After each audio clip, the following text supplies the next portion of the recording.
Sigurno sam da mnogi od vas vole jesti.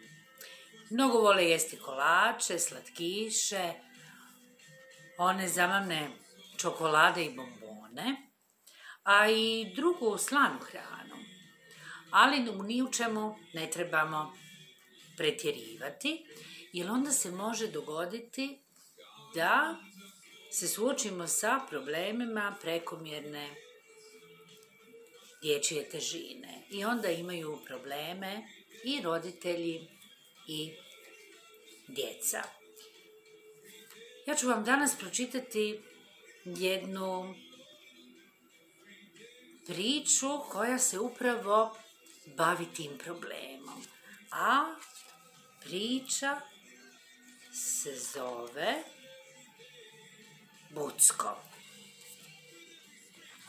To je jedan dječak koji je jako volio jesti. Ovo sam ja. Zovem se Juraj, Jure ili Jurica. I jako volim jesti. I evo me. Tu spremam jedan jako lijepi sendvič. A ovo su moji mama i tata i moja sestra Martina, Mare ili Marek, kako je ko zove. Ono u kutu je naš mačak, on je Jure kao i ja. A ovo su moji prijatelji Jan i Luka. Evo došli su da pozovu Bucka na igranje, a evo ga tata, mama i sestre rade neke uobičajene poslove kao i vaši roditelji. Janova mama, teta Biserka, petkom peče palačinke. Kada ostane posljednja palačinka, ona kaže: uzmi Jurice, ma ti možeš pojesti. Ja ponekad ne mogu više jesti, ali mi je žao tete Biserke, pa uvijek uzmem i tu posljednju palačinku. Sa Lukinim tatom subotom idemo na klizanje. Ja se volim klizati, ali se brzo umorim, pa uz ogradu čekam Jana i Luku da se i oni umore. Tada me Lukin tata obično pozove na sok. Hajdemo nas dvojica nešto popiti, kaže on. Meni je ponekad dosadno piti sok sa Lukinim tatom. On to primjećuje, pa mi kupuje štapiće. Onda nas dvojica grickamo sve dok Jan i Luka kližu.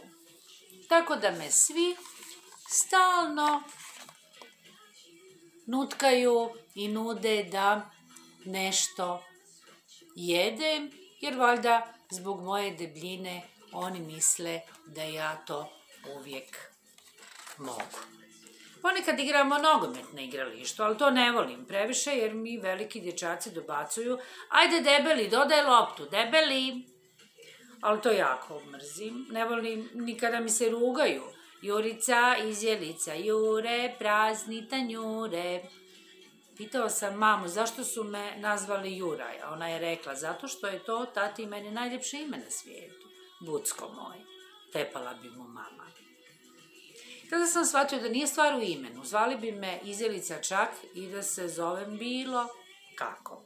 Zato sam prestao igrati nogomet, dosadile su mi palačinke kod tete Biserke, sok sa Lukinim tatom i radije kod kuće grickam čokoladice, gledam televiziju ili igram igrice na računaru. Stalno si u kući, ljute se mama i tata, ali meni je tako bolje. Niko za mnom ne viče debeli, debeli, osim Martine, a tu mu je bila sestra. Onda ja u inat pojedem još jednu čokoladicu, pa još jednu, pa još jednu, pa jedan sendvič, kikiriki. I bilo što mi se nađe pri ruci. I baš me briga. I tako, tužni Jurica boravi u svom kući ispred kompjutera i onda u toj tugi jede.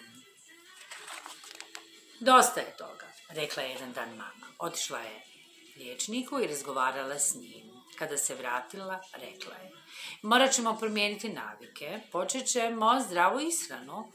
Hrado bih započeo zdravu ishranu, ali ne znam šta je to zdravo, a šta nije. To sam rekao i mami. A ona je rekla da zato postoji piramida zdrave hrane. Donijela je papir i napravila je od njega piramidu. A onda smo Martina i ja iz novina izrezali sličice i tako smo napravili piramidu zdrave hrane.